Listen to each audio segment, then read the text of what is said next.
Cyber cafe में बैठकर जाली दस्तावेज बनाने का धंधा। सूचना मिलने पर बशीरहाट पुलिस का पड़ा छापा। बशीरहाट के सीमा क्षेत्र में छापा मारकर बीएसएफ ने पहले 3 बांग्लादेशी नागरिकों समेत एक व्यक्ति को गिरफ्तार किया। उनके पास से कुछ भारतीय दस्तावेज मिले, जिनके आधार पर सोमवार शाम को बशीरहाट के गांधीपल्ली इलाके में एक साइबर कैफे में पुलिस ने छापा मारा। तलाशी के दौरान पुलिस को वहां से भारी मात्रा में जाली दस्तावेज मिले।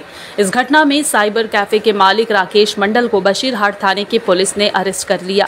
राकेश का घर बशीरहाट थाना क्षेत्र के शुकपुकुरिया इलाके में है। पुलिस ने पहले बांग्लादेशी निवासी उर्मी सलमा बेगम, नायमुर रहमान, शाहीन अवतार और पेत्रापोल थाना क्षेत्र के खालिदपुर निवासी दिव्येंदु सरकार को अरेस्ट किया है। पुलिस सूत्रों के मुताबिक आरोपी दिव्येंदु सरकार चोरी छिपे आए बांग्लादेशी नागरिकों के भारतीय पहचान पत्र बनवाने के लिए उन्हें राकेश के पास लाता था। कुछ पैसों के बदले राकेश कुछ समय में भारतीय दस्तावेज बना दिया करता था, जिन्हें देखकर पता लगाना मुश्किल था कि वे जाली हैं या फिर असली। इसके बाद उन्हें अन्य राज्यों में भेज दिया जाता था। मंगलवार को पुलिस ने आरोपियों को 7 दिनों की पुलिस हिरासत की मांग के साथ ही बशीरहाट सब डिविजनल कोर्ट में पेश किया।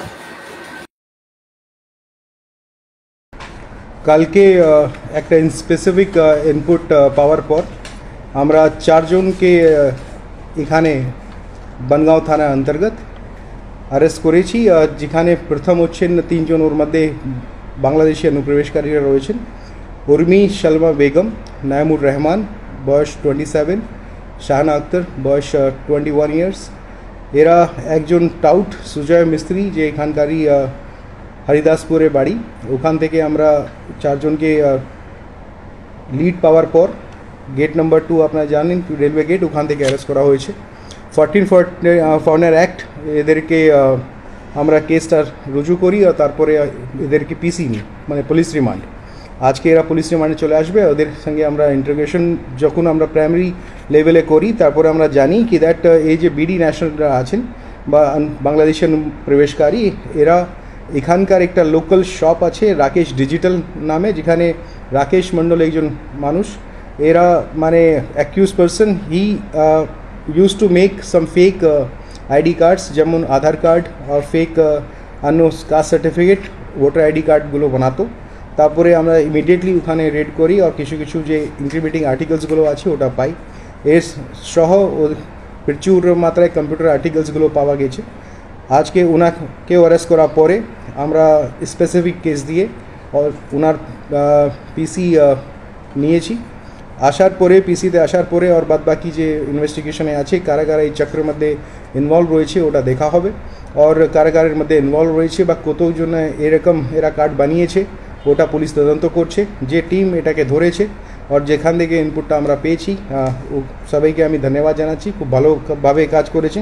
আর এটাও আমরা খুবই প্রতিবদ্ধ রয়েছি যে যত জায়গায় এখানে সেরকম যদি কোনো ফেক সার্টিফিকেট বা কোনো সব থাকে ওদেরকে ছাড়া যাবে না, সহ্য করা যাবে না।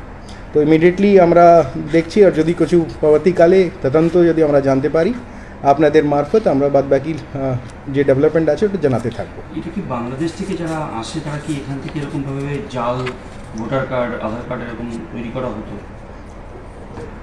ওটাই যে আমি বললাম যে এরা যখন বাংলাদেশি অনুপ্রবেশকারী যদি কেউ এখানে আসে, স্পেসিফিকলি এই 3 জন জন্য একটা যখন আমরা লিড পাই কি ও বানিয়ে দিয়েছিল, তার মানে ওখানে ও কাজটা হচ্ছিল, তখন আমরা অ্যারেস্ট করি। কিছু আর্টিকেলস ইনক্রিমিনেটিং আর্টিকেলস যেমন ফেক আইডি কার্ডগুলো আমরা পেয়েছি। তারপরে কাদের নামে আছে, ওরা ওরা এখন কোথায় আছে ওটা এখন লিড পাওয়ার আরও যে পুলিশ অ্যাকশন আছে ওটা করা হবে। রাকেশের কাছ থেকে মোটামুটি কতগুলো পাওয়া গেছে এখনও অবধি? আমরা যে পেয়েছি ওখানে ডিটেলসটা ডিফারেন্ট লুক অ্যালাইক আমরা EPIC card, Aadhaar card, secondary certificate, caste certificate, birth certificate পাওয়া হয়েছে। একটা প্রিন্টার রয়েছে, বাদ বাকি 4 কার্ড সার্টিফিকেট রয়েছে, 2 আধার কার্ড রয়েছে আর 13 জনের ভোটার আইডি কার্ড আছে। তদন্ত চলছে, যদি কিছু থাকলে আমরা ডেফিনেটলি জানাবো।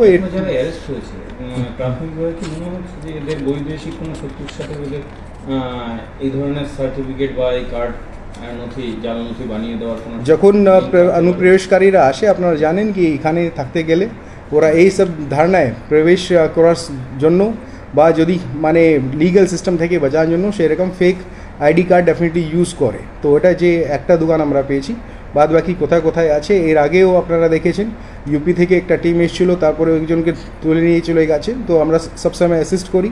তো এটা যারা যারা এর মধ্যে ইনভলভ আছে ওটা আমরা চক্রটাকে পুরোটা ভেঙে আবার আপনাদেরকে ইনফর্ম করা হবে। রাকেশ কত টাকা নিত এরকম জানা গেছে কিছু? ये सब इन्वेस्टिगेशन का पार्ट है, পরে আমরা জানাবো। ঠিক আছে, থ্যাংক ইউ।